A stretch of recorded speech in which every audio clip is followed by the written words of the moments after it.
La primera pregunta que a mí me gustaría que nosotros veamos es: ¿cómo se describe el nacimiento de Jesús en el contexto del plan de salvación?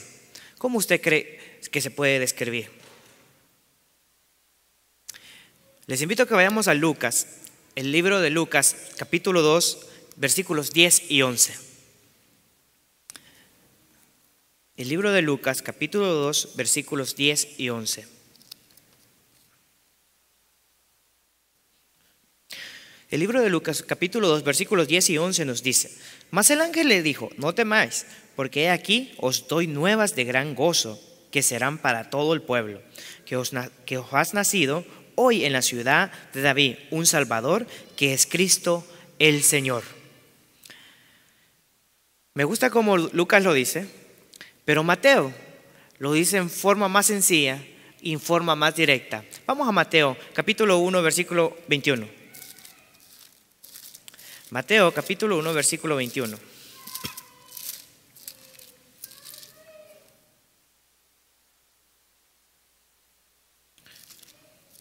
Mateo, capítulo 1, versículo 21 nos dice: Y darás a luz un hijo y llamará su nombre Jesús, porque él salvará a su pueblo de sus pecados.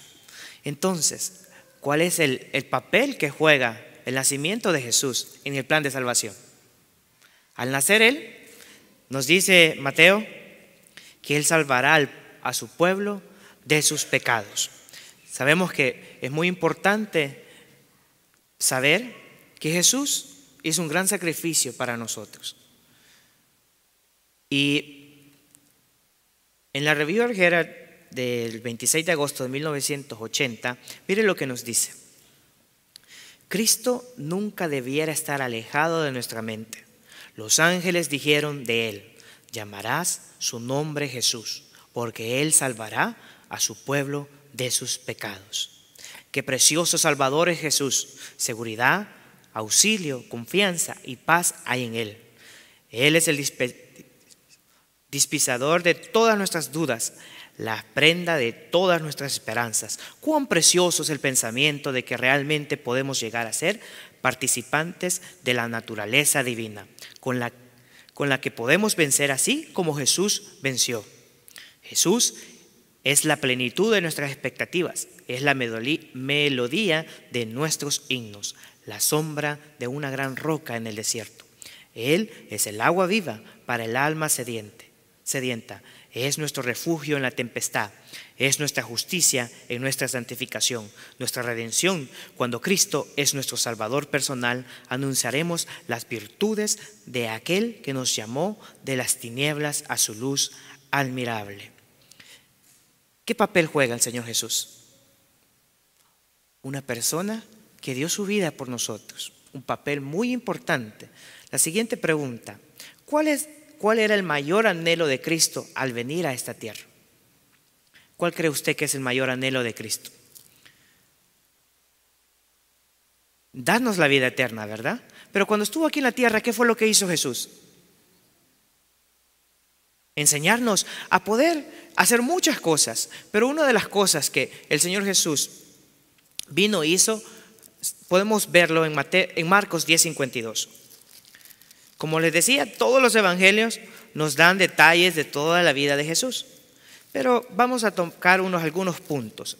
En el libro de Marcos 10:52 nos dice: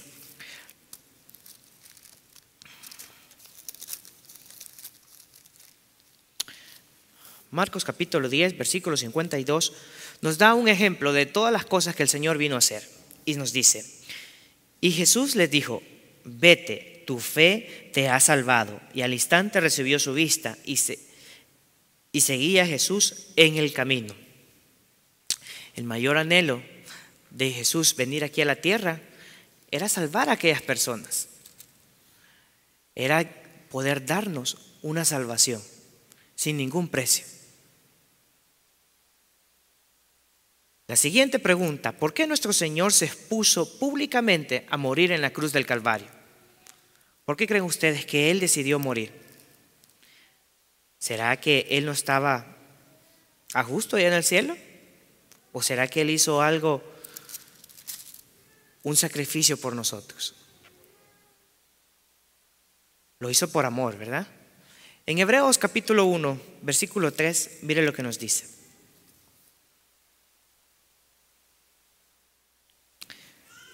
Nos dice, en Hebreos capítulo 1,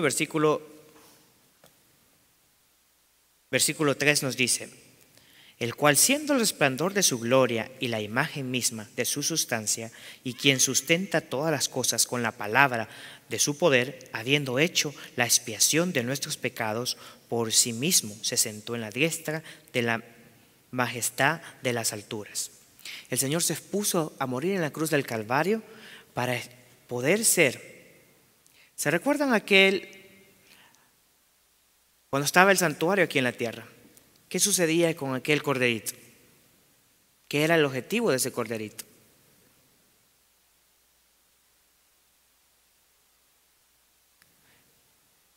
Entonces, todos los pecados iban ante el cordero, ¿verdad? Y entonces, ¿Jesús quién era? En ese momento cuando murió en la cruz del Calvario. Él era el cordero, ¿verdad? Nos queda claro que ese corderito era sin mancha y sin pecado. Él se expuso en la cruz del Calvario porque Él tenía que morir por nosotros. Él decidió dar su vida para que cada uno de nosotros pudiéramos salvarnos. El siguiente, ¿qué significa para nosotros la resurrección de Cristo? ¿Qué significado tiene para usted que Cristo haya resucitado? Nos dio la vida eterna. Vamos a Romanos 5:10. Romanos capítulo 10, Romanos capítulo 5, versículo 10, perdón. Este día vamos a usar mucho la Biblia, así que si usted no la trajo, busque a un hermano que esté con usted. Romanos capítulo 5, versículo 10 nos dice: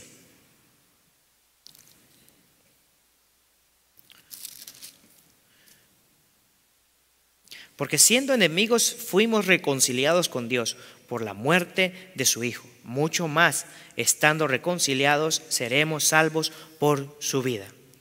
El significado está claro en el versículo, ¿verdad? Antes de que Jesús muriera, nosotros éramos enemigos del Señor, básicamente. Nosotros no estábamos reconciliados con Dios, pero cuando Jesús muere, hace Él un plan de salvación para nosotros y nos reconcilia con Dios. La siguiente, ¿ustedes creen que el Señor nos da gracia o justicia? Las dos. Hay iglesias hoy en día que dicen que solo nosotros vivimos por gracia. Otros dicen que solo vivimos por la justicia de Dios, nada más es la que hace las cosas. Pero vamos a ver dos escenas que han pasado aquí en la tierra y veremos si el carácter de Dios es que nos puede dar nada más una de las dos o nos puede dar las dos. Vamos primeramente a hablar de Adán y Eva. ¿Ustedes se recuerdan qué sucedió allá en el jardín del Edén?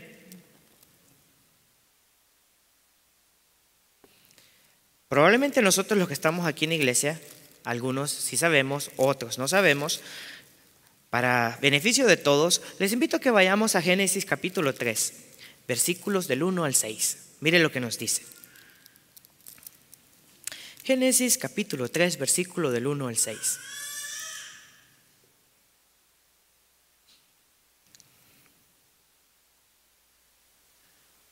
Y nos dice: pero la serpiente era astuta, más que todos los animales del campo que Jehová Dios había hecho, la cual dijo a la mujer: con que Dios ha dicho, no comáis de todo árbol del huerto.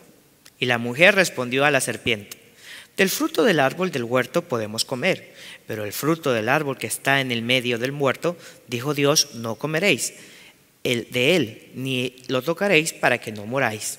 Entonces la serpiente dijo a la mujer: no moriréis, mas sabe Dios que el día que comiereis de él, serán abiertos vuestros ojos y seréis como dioses, sabiendo el bien y el mal.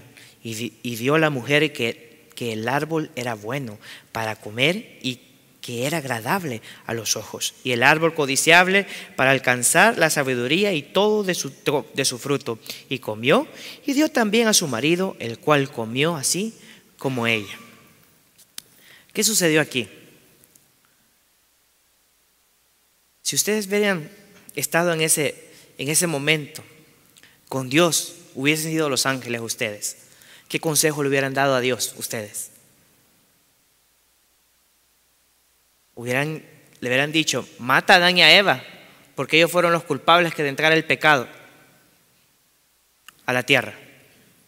O le hubieran dicho: déjalos vivir, la serpiente los engañó.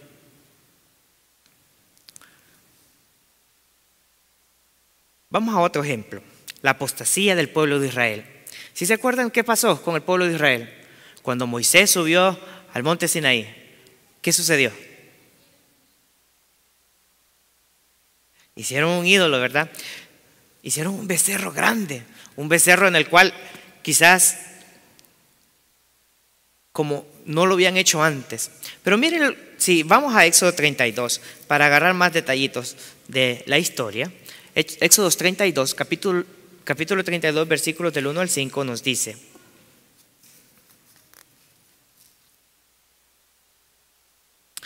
Éxodo 32, versículos del 1 al 5 nos dice: Mas viendo el pueblo que Moisés tardaba en descender del monte, se acercaron entonces a Aarón y le dijeron: levántate, haznos dioses que vayan delante de nosotros, porque a este Moisés, el varón que nos sacó de la tierra de Egipto, no sabemos qué le haya acontecido.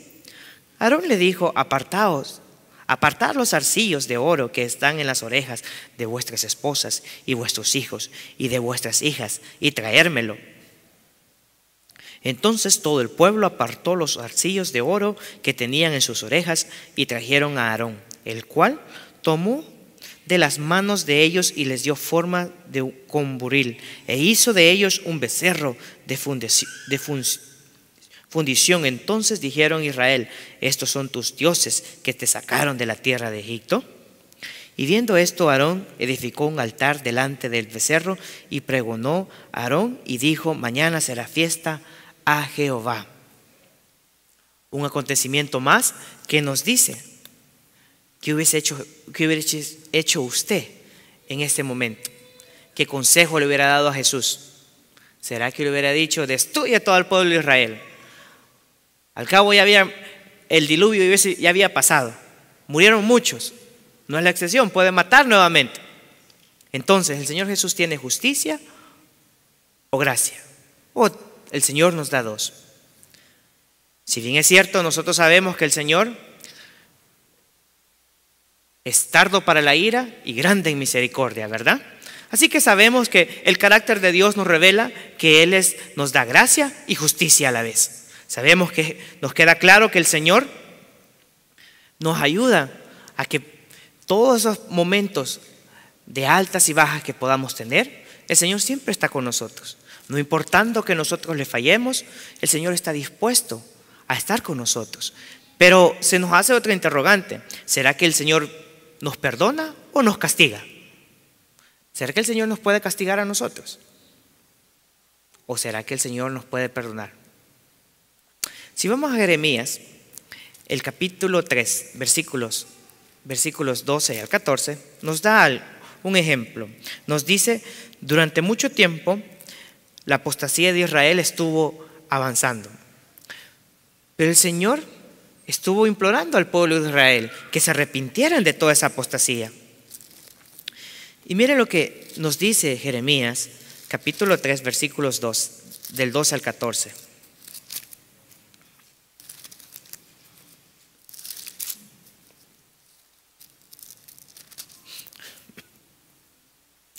Nos dice: ve y proclama estas palabras hacia el norte y di: vuélvete, oh rebelde Israel, dice Jehová, y no haré caer mi ira sobre vosotros, porque misericordioso soy yo, dice Jehová, y no guarden para siempre el enojo.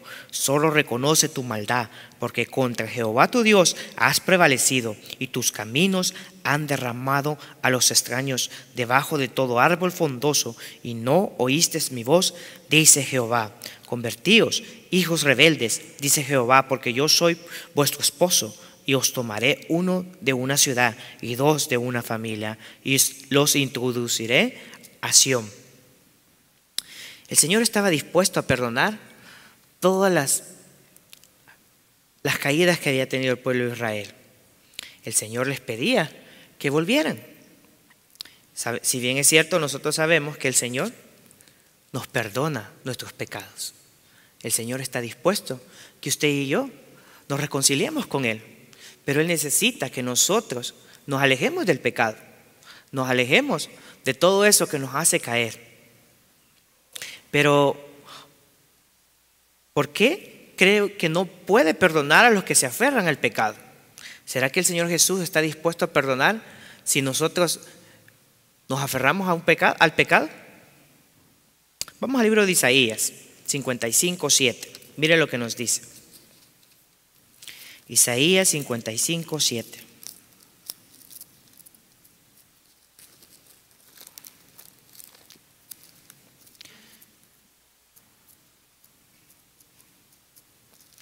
El libro de Isaías, capítulo 55, versículo número 7, nos dice: deje el impío su camino y el hombre inicuo sus pensamientos, y vuelva a Jehová, el cual tendrá de él misericordia, y al Dios nuestro, el cual será amplio en perdonar. Entonces, ¿el Señor perdona o castiga? El Señor nos perdona, ¿verdad?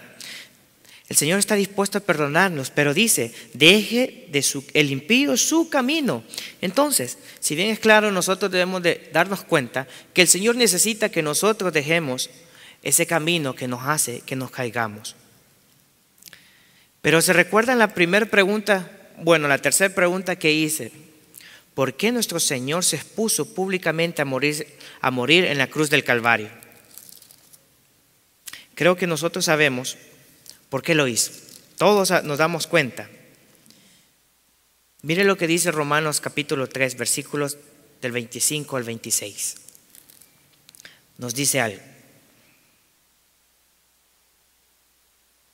Nos dice: a quien Dios ha puesto en propiciación por medio de la fe en su sangre, para manifestar su justicia por la remisión de los pecados pasados en la paciencia de Dios, para manifestar su justicia en este tiempo, para que Él sea justo y el que justifica al que cree en Jesús. Entonces, el Señor necesitaba morir en la cruz del Calvario para poder redimirnos de todos nuestros pecados. El Señor estaba dispuesto a hacerlo. El Señor quería que usted y yo nos salváramos. Miren lo que nos dice la Review Algera.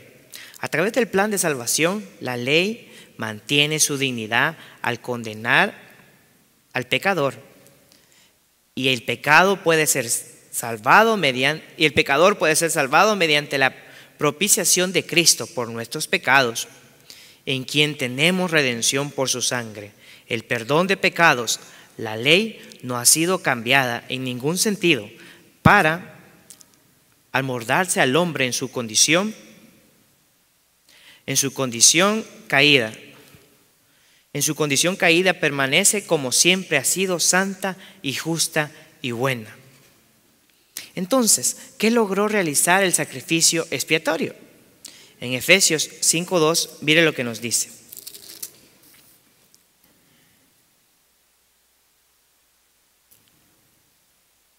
¿Qué logró realizar el sacrificio expiatorio?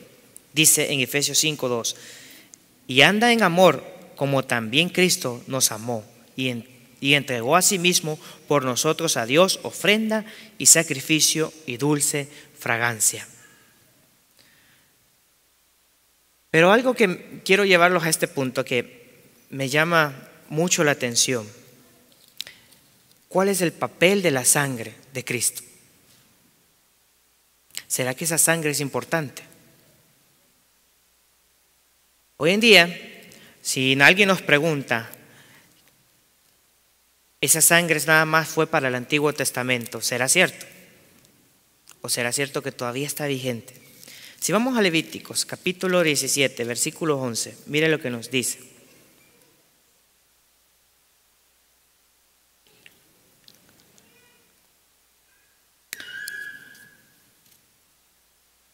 Cuenta la historia de una madre que le había dicho a su hijo que no tocara las rosas del jardín. Porque si él tocaba esas rosas del jardín, ella tenía que pegarle. Y ella no quería hacerlo. La historia nos cuenta que la madre tuvo que hacer algo y el niño salió a jugar al patio. Y de repente, ¿qué creen que pasó? Las rosas estaban muy hermosas. Y el niño pues era un niño y comenzó y llegó a jugar con las rosas y destruyó todas las rosas. Comenzó a quitarle pétalo por pétalo a todas las rosas. De repente la madre llegó donde estaba el niño. El niño, asustado, escondió todos los pétalos rápidamente. Y la madre se acercó y le dijo, ¿qué hiciste? Y le dijo el niño, lo siento mamá, pero destruí las rosas. La madre le contestó al niño, ¿sabes? Yo no quiero castigarte, pero para poder perdonarte tiene que haber derramamiento de sangre. Ahora quiero que tú me pegues a mí. Este ejemplo nos deja muy claro que para que el Señor nos pueda perdonar de cada uno de nuestros pecados, tiene que haber derramamiento de sangre. Y sin derramamiento de sangre, ¿qué sucede? No hay remisión de pecados, ¿verdad? Mire lo que nos dice Levítico 17:11. Nos dice, porque la vida de la carne en la sangre está, y yo os la he yo las he dado para expiar vuestras almas sobre el altar, porque es la sangre lo que hace expiación por el alma. Entonces, ¿qué papel juega la sangre? La sangre de Jesús es muy importante para nosotros. En Hebreos 9:14, para aquellas personas que les dicen que solo en el Antiguo Testamento habla de la sangre de Jesús, podemos ir a Hebreos 9:14. Mire lo que nos dice.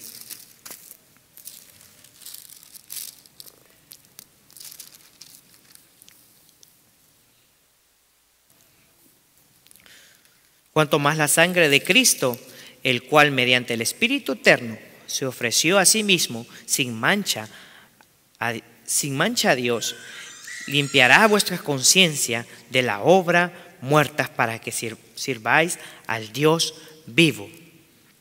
Entonces, nos queda claro que la sangre es muy importante y juega un papel maravilloso en la vida del ser humano. Pero ¿qué logró ese rescate del Señor? ¿Será que el Señor nada más murió en la cruz del Calvario, nos salvó y pasó algo? Claro, pasó algo. En 1 Corintios capítulo 16, versículos del 19 al 20 nos dice, 1 Corintios capítulo 6, versículos del 19 al 20 nos dice,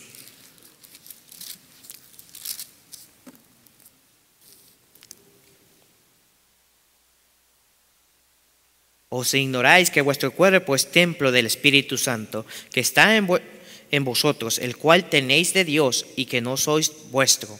Porque comprados sois por precio, glorificar pues a Dios en vuestro cuerpo y vuestro espíritu, lo cual son de Dios. Entonces, ¿qué logró ese rescate?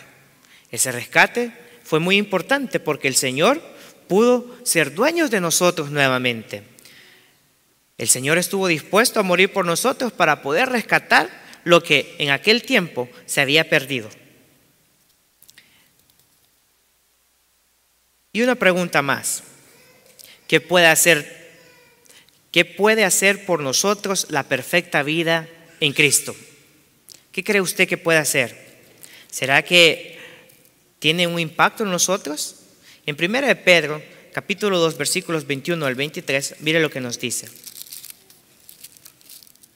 Porque para esto fuisteis llamado, pues que también Cristo padeció por nosotros, dejándonos ejemplo para que vosotros sigáis sus pisadas, el cual no hizo pecado ni fue hallado engaño en su boca, quien cuando le maldecían no respondía con maldición, cuando padecía no amenazaba, sino que encomendaba a aquel que juzgaba justamente.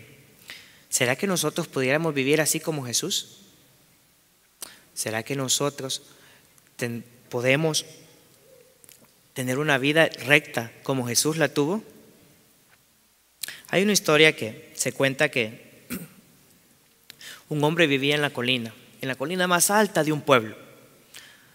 De repente, él vio que una ola se acercaba y las personas que vivían en el pueblo de abajo iban a morir. La única solución que él tenía era hacer fuego para que las personas pudieran alertarse. Lamentablemente el Señor no tenía nada que hacerlo en ese momento. De repente se le ocurrió que él tenía un granero y lo único que podía hacer es prenderle fuego para que aquellas personas se dieran cuenta que él estaba pasando por una situación y tenían que ayudarle. La historia cuenta que este hombre era lo único que él tenía. Alegremente él agarró en gas y a sus alrededores comenzó a desvaciar todo el gas que él tenía en ese granero, encendió un cerillo y comenzó a arder en llamas. Segundos pasaron para que las personas que vivían en el valle de abajo se dieran cuenta que el viejito que vivía en las colinas estaba pasando por una situación y necesitaban ayudarlo.